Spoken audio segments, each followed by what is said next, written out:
457 साल बाद जब फिर हुआ बद्रीनाथ में चमत्कार, जिसकी सच्चाई जानकर आपके पैरों तले भी जमीन खिसक जाएगी। आज की वीडियो में 4 धाम से जुड़ी एक ऐसी यात्रा हम आपको बताने वाले हैं जो वैज्ञानिकों की समझ के भी बाहर है, क्योंकि इस पूरे चमत्कार का जब वैज्ञानिकों ने आकलन किया तो यह भी सनातन के सामने नतमस्तक हो गए और यह कहने को मजबूर हो गए कि इस दुनिया में विज्ञान तो है ही, लेकिन विज्ञान से ऊपर भी कुछ ऐसी दिव्य शक्तियां हैं जो हमेशा इस संसार को चलाती हैं और भक्तों की मनोकामनाएं पूर्ण करती हैं। आज की इस घटना की शुरुआत करने से पहले अगर आप भी भगवान केदारनाथ के सच्चे भक्त हैं, बाबा बद्रीनाथ को मानते हैं, तो इस वीडियो को लाइक करके कमेंट बॉक्स में जय बद्री विशाल जरूर लिखें। दोस्तों, इस घटना की शुरुआत होती है सरोज नाम के एक व्यक्ति से, जो कि साल 2014 में 4 धाम की यात्रा करने की योजना बना चुके थे। साल 2021 में उन्होंने अपने माता और पिता को कोरोना जैसी गंभीर बीमारी में खो दिया था और उनकी इकलौती बहन की शादी हो चुकी थी, जिस वजह से वह अकेले थे और उनके जीवन में कोई बड़ा उद्देश्य नहीं था। उनकी इच्छा थी कि एक बार वे 4 धाम की यात्रा करके किसी सेवा संस्थान से आगे हमेशा हमेशा के लिए जुड़ जाए, ताकि जिंदगी भर वे निराश्रित लोगों की, वृद्ध जनों की मदद कर सके।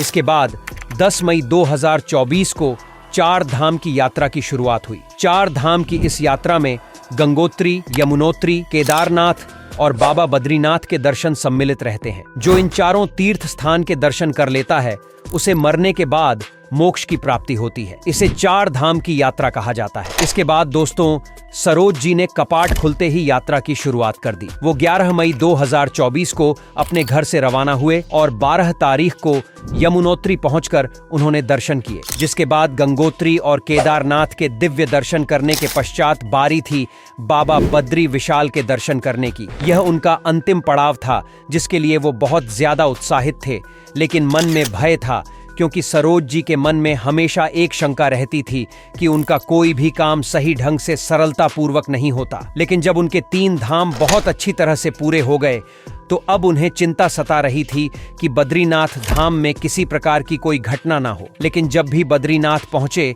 तब उन्हें वहां पर बहुत कम मात्रा में भीड़ मिली, जिसके कारण काफी कम समय में उनको बाबा बद्री विशाल के दर्शन हो गए। लेकिन वे उस समय बहुत जल्दी फ्री हो चुके थे। साथ ही उनकी 4 धाम की यात्रा भी पूरी हो चुकी थी। उनके जीवन का उद्देश्य भी पूरा हो चुका था। लेकिन वो बद्रीनाथ जगह और ज्यादा देखना चाहते थे, जिसके लिए वो पास में माणा गांव के लिए रवाना हो गए। वे प्राकृतिक सौंदर्य का आनंद उठाते हुए पैदल ही इधर उधर विचरण करने लगे। इसके बाद उन्होंने वो दिव्य पर्वत देखे जिन्हें नर और नारायण पर्वत कहा जाता है, जिसका कलियुग के साथ बहुत गहरा संबंध जुड़ा हुआ है। ऐसा कहते हैं कलियुग के अंत में नर और नारायण पर्वत एक हो जाएंगे, जिसके कारण बाबा बद्री विशाल के मंदिर का रास्ता बंद हो जाएगा, और जब कलियुग का अंत होगा तो दूसरी जगह भविष्य बद्री के रूप में बाबा बद्री विशाल फिर से प्रकट होंगे और उस जगह पर उनकी आकृति उभरना भी शुरू हो गई है। यानी कि नर और नारायण पर्वत की बद्रीनाथ धाम में बहुत मान्यता है। इसलिए सरोज जी ने इन दोनों पर्वत के दर्शन करने के लिए पैदल यात्रा शुरू की। लेकिन उन्हें इस बात का अंदाजा नहीं था, क्योंकि आज बाबा बद्री विशाल उनके साथ बहुत बड़ा चमत्कार करने वाले थे। वो दोनों पर्वत इतने बड़े थे कि थोड़े से समय में दोनों को एक्सप्लोरर करना बड़ा मुश्किल था। लेकिन जब वो नारायण पर्वत पर कुछ समय बिता रहे थे, तभी उन्हें एक शंख की ध्वनि सुनाई देने लगी, और वो ध्वनि बहुत जोर से सुनाई दे रही थी। जब ध्वनि का पीछा करते करते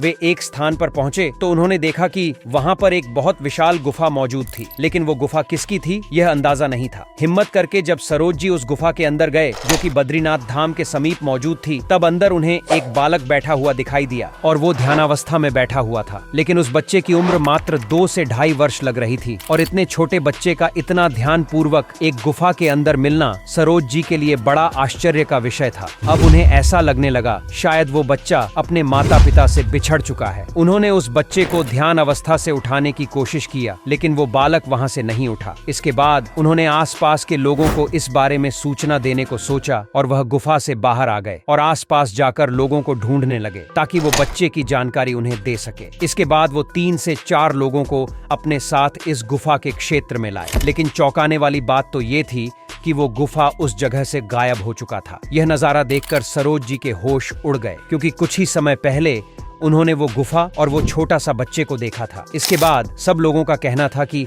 आपने अभी अभी 4 धाम की यात्रा पूरी की है। ये यात्रा बहुत कठिन होती है। थकान के कारण आपको एक भ्रम हुआ होगा और जिसके बाद वे सभी लोग वहां से चले गए। लेकिन सरोज जी जानते थे कि यह उनका कोई भ्रम नहीं था। लेकिन कुछ देर बाद सरोज ने देखा कि उसके पास की जमीन थोड़ी उभरी हुई है। सरोज जी ने सोचा कि शायद इस जमीन के नीचे कुछ हो सकता है, जिसके बाद सरोज जी ने उस जमीन को खोदना शुरू कर दिया। खोदने के पश्चात सरोज जी को एक बहुत ही दिव्य शंख प्राप्त हुआ, जो कि 400 से 500 साल पुराना प्रतीत हो रही थी। लेकिन चौंकाने वाली बात तो यह थी कि बद्रीनाथ धाम एक ऐसा मंदिर है जहां शंख नहीं बजाया जाता है, और इस स्थान में इतना पुराना शंख मिलना आश्चर्य में था। जिसके बाद सरोज जी ने इसकी सूचना मंदिर के लोगों को दिया और उन्होंने उस शंख को जांच के लिए पुरातत्व विभाग को दे दिया। जांच में पाया गया कि वो शंख करीबन 457 साल पुराना है। लेकिन दोस्तों, सवाल ये है कि जिस मंदिर में शंख नहीं बजाया जाता, आखिर इस मंदिर के समीप इतना दिव्य शंख कैसे मिल सकता है? इसके बारे में आप क्या विचार रखते हैं?